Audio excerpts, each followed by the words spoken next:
Bonjour à tous, bonjour à toutes. Aujourd'hui, vidéo Feria évidemment, sur un nouveau deck, sur un deck qui a évolué un petit peu au fil des nerfs, comme vous suivez un petit peu comme moi pas la scène Feria, mais un petit peu les évolutions des cartes, des decks, de la méta tout simplement. La communauté est très impliquée là-dedans. Pour le coup, il y a vraiment un lien très très serré, enfin comment dire, un rapprochement on va dire entre les éditeurs du jeu et la communauté.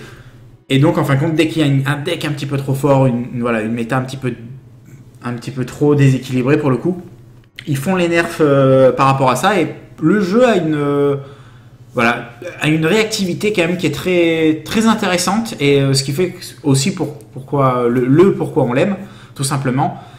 On voit évidemment petit, là ça c'est intéressant, Gamers Origin Feria Clash. C'est le tournoi Gamers Origin, c'est...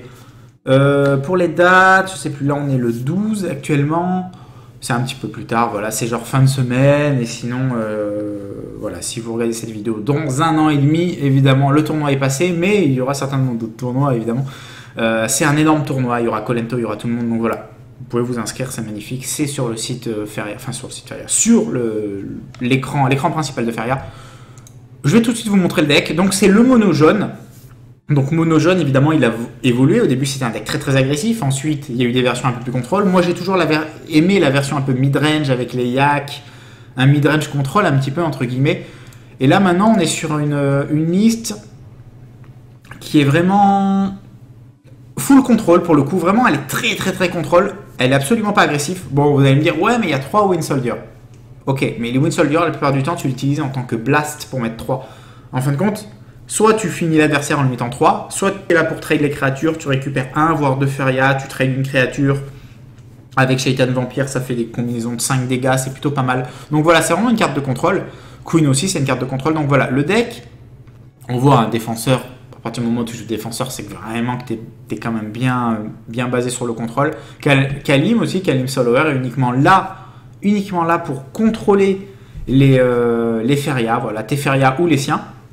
Si on part du principe que voilà, tu as les tiens de ton côté, les siens de l'autre, mais c'est pas vraiment le cas pour le coup. Là où on peut voir que c'est pas du tout un deck agressif, c'est qu'il n'y a pas les Kalim pour 0 qui font piocher 2 cartes. Enfin, qui font piocher une carte et gagner 2 mana. Donc à partir de là, personne ne peut dire que c'est un deck agressif, c'est un deck full contrôle. Windbound Champion est une excellente carte de contrôle, permet de déplacer tes créatures, permet de faire des bons trades. Donc voilà, on va faire une game, voire 2, certainement qu'une seule, pour voir un petit peu comment le deck... donc voilà, vous avez la decklist A, évidemment c'est de ce côté-là. Donc voilà, un yak attack, la carte est un petit peu faible maintenant, mais elle permet de contrôler les Feria. Voilà, c'est vraiment un deck qui est basé sur le contrôle de la Feria, sur le contrôle des cartes adverses, tout simplement. Donc on va tout de suite en partie, battle, hop là. On va évidemment non classer. Le problème de la classer, c'est que la méta est beaucoup trop serrée, c'est-à-dire qu'on va jouer soit contre du mono vert, soit contre du mono rouge, et encore mono rouge un peu moins, mais beaucoup de mono vert, beaucoup de mono jaune aussi, et puis il y a aussi le fait qu'actuellement je suis deuxième, je crois, du ladder, et l'idée c'est que ça sert à rien de... Enfin, pour le coup, si je perds 1000 rangs, si je gagne, j'en gagne pas. Et puis voilà, là on est vraiment sur une explication de deck, donc voilà, j'ai pas envie de... Voilà, j'ai envie de tryhard, mais plus d'expliquer un petit peu le deck, comment il marche et tout, plutôt que juste tryharder, jouer comme un gros retard. Et voilà. Surtout qu'il y a un point aussi qui est essentiel, c'est qu'en ladder, à partir du moment où tu as le board, un petit peu comme à Hearthstone pour le coup, à partir du moment où tu as le board, le contrôle de la Feria, ou en tout cas que l'adversaire il sent vraiment pas bien dans la game, il va concéder. Donc des fois, si tu fais des parties au tour 3, le mec il concède parce qu'il sent qu'il a déjà trop de retard. Alors pour le coup, en non classé, voilà, tu arrives vraiment à des games un peu plus construits où tu vraiment t'établis ton jeu et là tu vois un peu le panel de ce que peut faire le deck en soi. Les mulligans vont être extrêmement agressifs avec ce deck. Pourquoi? En fait, on va surtout rechercher les cartes qui récupèrent de la Feria. Là, on en a une, on a défenseur de Domeland. Donc à partir de là, on va garder tout simplement. Voilà. L'idée, c'est qu'il faut 5 plaines pour jouer le champion Windborn. Donc, de toute manière, on commence forcément avec une petite plaine, un petit défenseur des familles. Et voilà. C'est un deck contrôle. On va aller d'abord sur la droite ou sur la gauche, comme vous préférez, c'est un petit peu pareil. pour récupérer la feria. Si vous avez double récupérateur, évidemment, vous allez sur les deux côtés. Vous allez pas trop agresser, pour le coup, ces ferias à lui.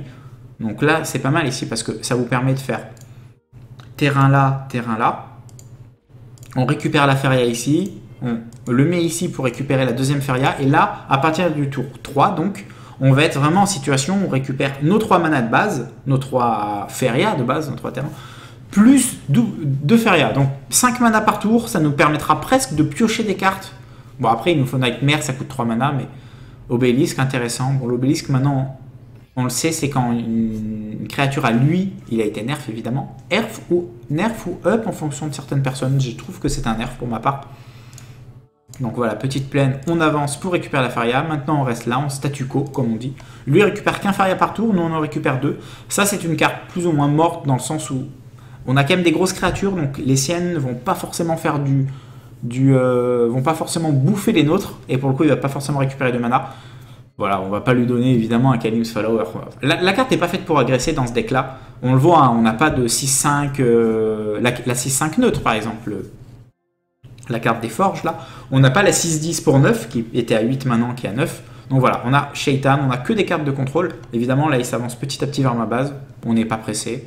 Je pense qu'on peut se permettre de faire une plaine ici, ou double terrain.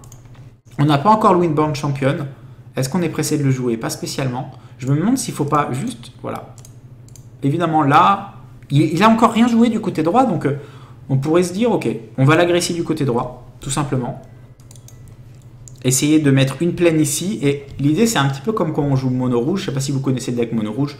Un deck full contrôle avec des grosses créatures. C'est un peu l'idée ici. C'est faire que du contrôle et essayer de mettre une plaine de son côté. Et voilà, à partir du moment où on met genre un Shaitan qui marche plutôt bien, qui est 7-6 la plupart du temps, à côté de sa base, ou voilà, des créatures qui peuvent attaquer en 3 fois, c'est parfait. Mais voilà, c'est un deck très contrôle.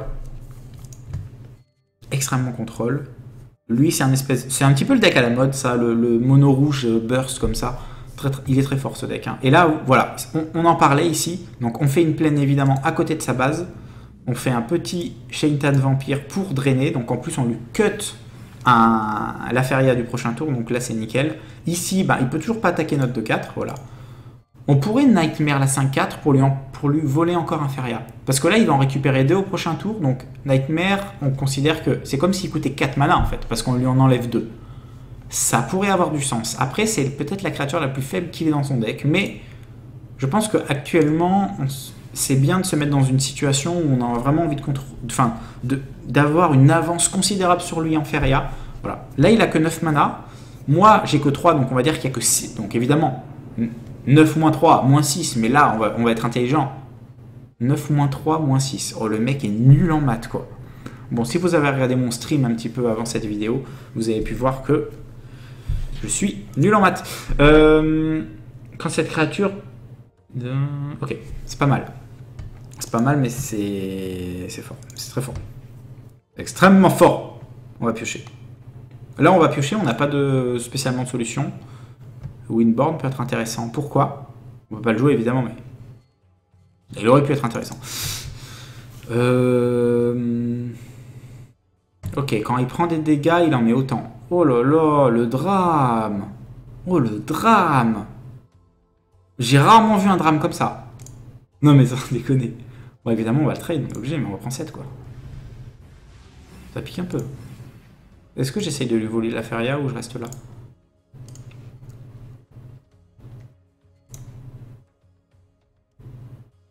Le problème, c'est qu'il récupère 2 de ça. On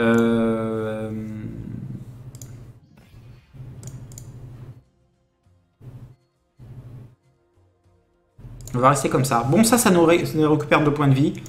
Il a que 7 mana, ça va, que 7 feria, pardon. On n'est pas trop mal. Ouais, ça, c'est très embêtant. Ça, il l'a mis vraiment dans une position que je pouvais pas le gérer. J'avais que un Soul Drain. De 5, c'est pas extrêmement grave. On a quand même 2...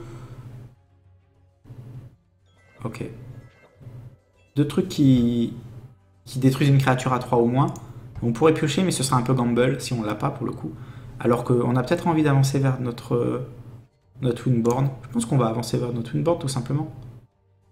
On va se mettre là. On va le mettre là. Et voilà, tout simplement. Bon, lui, il nous a récupéré qu'un Feria, on l'a rentabilisé. Bon, ok, on a perdu 2. On est qu'à 9. Son deck est le contre peut-être du mono jaune, mais franchement, on n'est pas trop mal encore. On peut pas dire qu'on est à 11. On sait qu'évidemment, il y a eu le nerf du Flamburst, donc le Flamburst ne met plus 3 dégâts. Il y a pas mal de bursts qui ont été nerfs comme ça. Enfin, en fin de compte, il n'y a plus de bursts à part les... Pour 3, bah évidemment, ça. Il est où? Je sais plus. Pour 3, la 2-2 neutre qui met 2 dégâts. Vous avez quoi? Évidemment, toutes les cartes Haste qui mettent des dégâts, mais sinon... Voilà, t'as des cartes comme ça, les Grimgord, mais son deck est vraiment basé sur full dégâts. Je suis pas très bien ici. Ça, c'est intéressant. Ça, c'est très intéressant.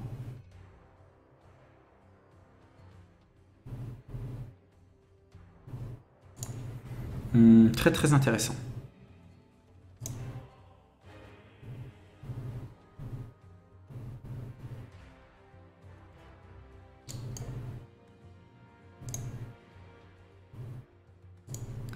Ça, on va le mettre là.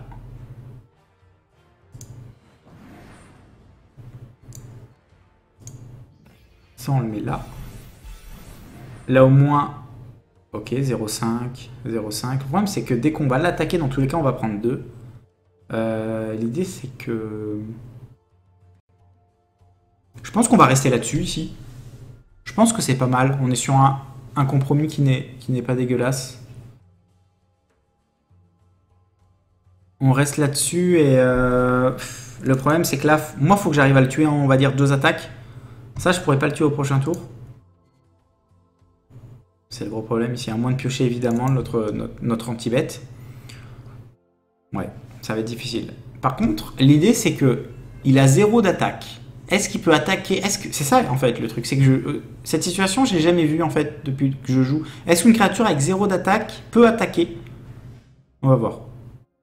Parce que si elle peut attaquer, évidemment, il met 2 dégâts. Mais par contre, s'il peut pas attaquer, c'est une carte morte. Enfin, à moins que moi je l'attaque. Dans tous les cas, elle a le taunt, mais... Je ne sais pas, je ne sais pas. En tout cas, là, je l'ai complètement loqué s'il ne peut pas m'attaquer. Et j'ai la 5-5 qui est pas mal. Je peux l'attaquer ici. Je prends que 2. Et j'ai pas envie de l'attaquer dans tous les cas. Je peux attaquer là. Ouais, c'est difficile ici. Il faudrait vraiment des Soul Drain, des anti-bêtes. Tuer... À partir du moment où je tue les créatures qui mettent des dégâts, je suis vraiment bien. Donc, il ne peut pas m'attaquer. Ok, ça c'est super. Ça, c'est extrêmement fort. C'est extrêmement fort.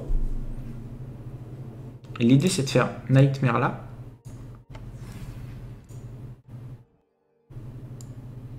On tue ça. On va shooter ça. On va Soul Drain. Ok, on repasse à 10. Là, il faut récupérer la Feria. Donc, on peut tout simplement faire ça. Et ça, on le laisse là. Donc, statu quo, évidemment. Et là, on est revient dans la game parce que, ok, il récupère cette Feria là. Le problème, c'est que là, il est obligé d'aller là. Donc, s'il va là, il ne peut pas taper ma 5-2 ou taper ma 10-3 au choix. Boudobélis qui va récupérer que 2 Feria. Donc, en fin de compte, la carte lui coûte 1. Intéressante cette partie, en tout cas. Vraiment très intéressante. Mais donc j'ai découvert un truc en tout cas, comme quoi je joue pas mal à Feria, mais je ne connaissais pas c'est rare en fait, une créature à 0, ça n'arrive pas. Ça arrive que maintenant avec le Lazarate pour le coup. Mais je savais pas qu'une créature qui avait 0 d'attaque ne peut pas attaquer. Ce qui est le cas dans Hearthstone, évidemment, une créature avec 0 d'attaque ne peut pas attaquer, mais une créature avec... À Magic, une créature avec 0 d'attaque peut attaquer pour le coup. Voilà. Là ici on va quand même piocher, maintenant on va piocher 2 cartes par tour. On pourrait détruire ça. Pourtant, lui rentrer 2 dégâts. On peut voilà, faire ça, essayer de tuer sa magnifique carte. On récupère la Feria. Kalim. Le problème, c'est que là, il va... Ah, j'ai une idée. Ah, j'ai une idée. Pas une idée de génie, hein, mais... On va se faire ça. L'idée, c'est qu'il est obligé de montagne ici. En fait, il peut pas piocher. Parce qu'il va certainement montagne ici ou montagne ici, certainement ici, et mettre 3 dégâts en AOE à mes créatures. Mais au moins, voilà, il pioche pas, ça l'oblige à faire une montagne, alors que des montagnes, voilà, il en a déjà 4, il a pas envie de les faire. C'est un peu comme moi tout à l'heure, j'étais dans une situation où voilà, j'ai du montagne, enfin j'ai du plaine ici, j'avais pas envie de jouer un désert pour le coup, j'avais pas envie de jouer un désert. Ok, donc là au moins je vais pouvoir lui rentrer un dégât. Oh, Grimgore. Bon, là, j'ai 16 cartes. J'ai 16 cartes. J'ai quand même de grandes chances de piocher un de mes anti-bêtes. Un de mes autres anti-bêtes. Shaita de Vampire peut être intéressant. On va quand même piocher. Yak attaque, c'est vraiment pas bien là-dessus. Yak attaque. On va récupérer 2. Et ben, on va rester là, je pense. On est pas mal, on est à 8. Il est à 15. Ce qui est bien, c'est qu'on a vraiment plein de mana. Faudrait peut-être faire 2 neutres ici pour pouvoir yak. En fait, si j'ai un anti-bête, je vais faire anti-bête, terrain, terrain, et je vais vraiment essayer de l'attaquer sur tous les fronts. Enfin, sur les 3 côtés, et essayer de le tuer en 3 tours. Extrêmement forte, hein, cette 2-5, évidemment. Que pour 4, une 2-5. Pour collecter, c'est pas extrêmement bien, mais... Oh! Dis-le à ton opponent. Ok, donc je l'ai. J'ai le Shocking Sand. Le gros souci est... que je voulais le faire là-dessus. Bah, finalement, je le fais là-dessus, évidemment, c'est mieux. Ton opponent. C'est très très fort, ça. C'est très très fort, ça. C'est très très fort. Bon, je pense que je vais Shaitan ici. Je pense que je vais Shaitan ici. Et voilà, tuer sa 2-5, tout simplement. Bon, je vais prendre 2, je vais passer à 4. Ah, vraiment très serré cette partie, très intéressante. Je vais passer à 4, est-ce que j'ai moyen... Ça, c'est une carte contre aggro. En fait, son deck, il est aggro, mais il est vraiment... Pour moi, c'est un mid-range burst. Donc, et puis ça récupère la Feria, j'avais déjà les 2-4. C'est vraiment une carte qu'on veut en début de game, mais pas après. Deal the damage on opponent. Ok. Waouh, faut que je pioche ici. Sérieusement. Oh là là, le drame. Faudrait vraiment des soul drain, hein. Oh là là, le drame. Bon, je peux tuer ça, mais non, je peux pas. Oh my god.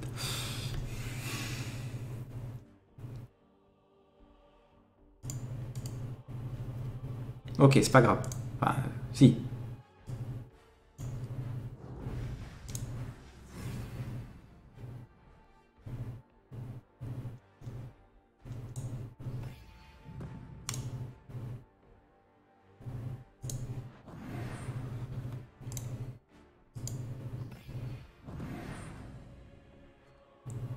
Ok, je vais rester là-dessus. Pourquoi?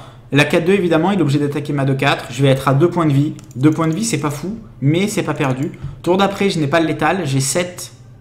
Si je vais là... Non, j'aurai jamais létal. Je peux aller là. J'ai 7 et 5. Non.